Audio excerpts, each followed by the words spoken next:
विद्यार्थियों, हिंदी साहित्य बी तृतीय वर्ष की कक्षा में आपका स्वागत है। सुमित्रानंदन की कविता नौका विहार का हम गतांक से आगे अध्ययन करेंगे। इससे पूर्व का अवतरण जो प्रथम अवतरण था, शांत स्निग्ध ज्योत्सना उज्ज्वल अपलक अनंत नीरव भूतल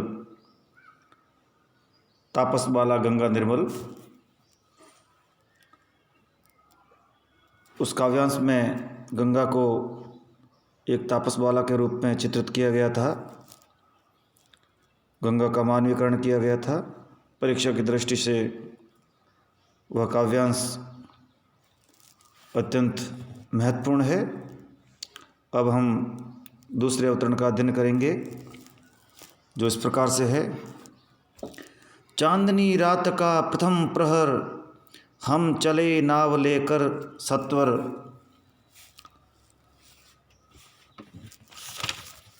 सिकता की सस्मित सीपी पर, मोती की ज्योत्सना रही विचर। लो पाले चढ़ी उठा लंगर, मृदु मंद मंद मंथर मंथर। लघु तरणी हंसनी सी सुंदर। तिर रही खोल पालों के पर, निश्चल जल के सूची दर्पण पर। बिंबित हो रजत पुलिन निर्भर,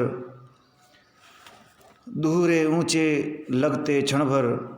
कालांकर का राजभवन, सोया जल में निश्चित प्रमन। पलकों पर वैभव स्वप्न सघन।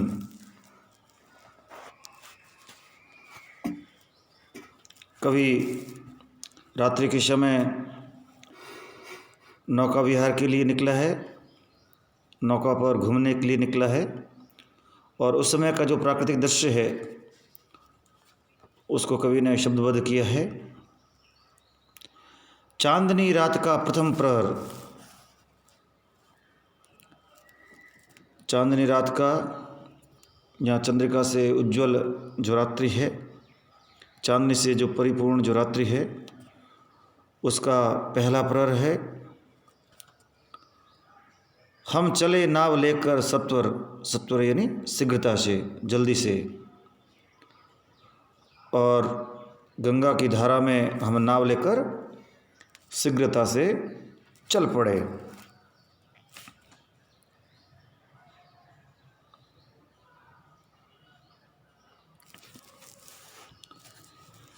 सिकता की सस्मित सीपी पर, मोती की ज्योत्सना रही विचर। जो समुद्र में जो सीपियाँ होती है उसमें अपनी चमक के लिए प्रसिद्ध मोती पलते हैं। जिस प्रकार सीपी में मोती अवस्थित होता है, उसी प्रकार से सिकता कहा जाता है बालू रेत को। जो नदी किनारे जो चमकदार रेत होती है उसके लिए शब्द आया है सिकता। सिकता की सस्मित, स्मित का अर्थ होता है मुस्कुराना, मुस्कुराती हुई, यहाँ अपने संपूर्ण सौंदर्य के साथ। सिकता की सस्मित सीपी पर, मोती की ज्योत्सना, ज्योत्सना चमक, चांदनी को भी ज्योत्सना कहा जाता है। रही विचर, विचर का मतलब विचरण कर रही है, यहाँ पड़ रही है, गिर रही है। तो चांदनी रात में उज्ज्वल जो चांदनी गंगा नदी के किनारे पर जो रेत है, जब उस पर गिरती है तो वह रेत चमक उठती है, आवावान हो उठती है। उसी को देखकर कवि कल्पना कर रहा है कि वो रेत मानो सीपी हो और उस पर चमकती हुई उज्ज्वल जो चांदनी है वह उस मोती के समान है। तो जो रात्रि में, चांदनी रात में जो रेत चमक रही है, उसके लिए ये कल्पना की गई है। सिकता की सस्मित सीपी पर मोती की ज्योत्सना रही विचर, लो पाले चढ़ी उठा लंगर।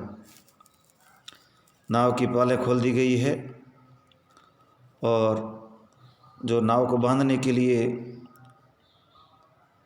जिसे लंगर कहा जाता है, जिससे नावें बंधी होती है, उस लंगर से उस लंगर को उठा लिया गया है। लो पालें चढ़ी उठा लंगर, और उस रात्रि में नाव किस प्रकार से गतिमान हो रही है उसको बड़े ही सुंदर ढंग से एक दृश्यात्मक बिंब के द्वारा प्रस्तुत किया गया है, और ध्यानात्मकता और दृश्यात्मकता दोनों यहाँ पर विद्यमान है। एक गतिशील बिंब है।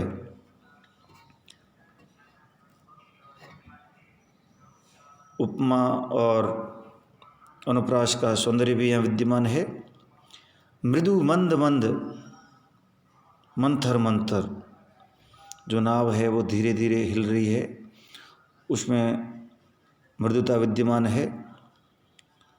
मृदु मंद मंद मंथर मंथर लघु तरणी, तरणी शब्द नौका के लिए, जो छोटी सी नौका है वह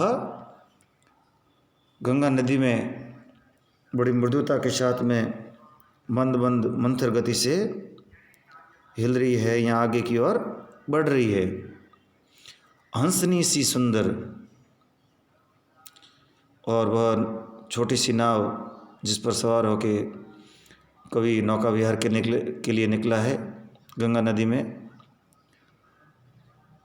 कवि कहता है कि वो मानो एक सुंदर हंसनी के समान हो, तिर रही खोल पालों के पर, और वह लघुतरणी एक हंसनी के समान अपने पालों रूपी पर को खोलकर बड़ी मृदुता के साथ में मंत्र मंत्र गति से तैर रही है। तो उस समय जो छोटी सी जो नौका है वह सुंदर हंसनी के समान धीरे धीरे मंत्र गति से आगे की ओर बढ़ रही है, और उसने अपने श्वेत पाल रूपी पर भी खोल लिए हैं, और तैरती हुई जलधारा में आकर्षक दिखाई दे रही है। तो यहाँ लघुतरणी जो अपने पालों को खोलकर धीरे धीरे आगे की ओर बढ़ रही है, उसे एक हंसनी के रूप में कल्पित किया गया है। तो यहाँ पर सर्वत्र प्रकृति की मनोरम कल्पनाएं विद्यमान है। निश्चल जल के सूची दर्पण पर, अभी जल है उसमें इतना वेग नहीं है, इसलिए जल को निश्चल कहा गया है। निश्चल जल के सूची का अर्थ होता है स्वच्छ पवित्र निर्मल। दर्पण पर, गंगा नदी का जो जल है वह स्वच्छ है, और उस स्वच्छ दर्पण पर बिंबित हो रजत पुलिन निर्भर। पुलिन का अर्थ होता है किनारा, रजत यानी चांदी। तो उस चांदनी रात में जो गंगा नदी के जो किनारे हैं वे मानो चंद्रमा का जो प्रतिबिंब उस जल में दिखाई दे रहा है, उसको देखकर कवि कल्पना करता है कि गंगा का जल एक स्वच्छ दर्पण जैसा लग रहा है, और जिस पर जो चांदनी है अपनी आभा बिखेर रही है, और जो रेतीला तट है, श्वेत जो रेतीला तट है, वह उसमें प्रतिबिंबित हो रहा है। कहने का आशय यह है कि जो श्वेत रेतीला जो तट है उसका प्रतिबिंब जब गंगा नदी में दिखाई पड़ता है तो ऐसा प्रतीत होता है कि वो मानो चांदी का किनारा हो, और वह गंगा के निश्चल जल के दर्पण में दिखाई दे रहा है। और ये जो चांदी का जो किनारा है उसका जो बिंब है वह इसी जल की शुचिता पर निर्भर है। दूरे ऊंचे लगते क्षण भर, और दूर से दिखाई देने वाले जो श्वेत रेत वाले जो किनारे हैं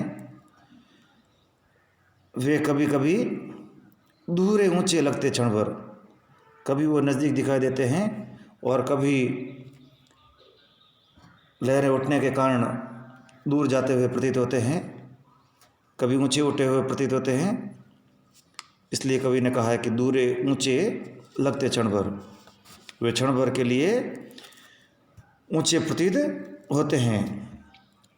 काला कांकर का राजभवन, और ऐसा माना जाता है कि जिस समय कवि पंत उस नौका विहार के लिए निकले थे तो वे रात्रि में जो काला कांकर का जो राजभवन है उसमें अतिथि के रूप में ठहरे थे। और इसी दौरान उन्होंने यह कविता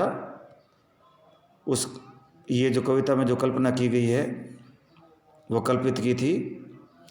कालांकर का राजभवन सोया जल में निश्चित प्रमन का मतलब शांत धैर्यपूर्वक। और जो कालांकर का जो राजभवन है वो जो गंगा नदी के किनारे है उसका जो प्रतिबिंब है जब गंगा नदी में दिखाई देता है तो ऐसा लगता है कि वह राजभवन शांत और निश्चिंत होकर, चिंता रहित होकर सो रहा है। पलकों पर वैभव स्वप्न सघन, और अपने पलकों पर उसका जो अतीत का जो वैभवमयी या अतीत का जो वैभव रहा है उसका स्वप्न लेते हुए सघन निद्रा में लीन हो रहा है। तो यहाँ पर जो रात्रि में जो गंगा का जो प्रवाह है और जो नौका विहार के समय जो आकर्षक चित्र, प्राकृतिक चित्र या प्राकृतिक दृश्य कवि ने देखे हैं उनको बड़ी मनोरम कल्पना के साथ में प्रस्तुत किए हैं। और संपूर्ण जो चित्र है उसे हम दृश्य बिंब का उदाहरण कह सकते हैं।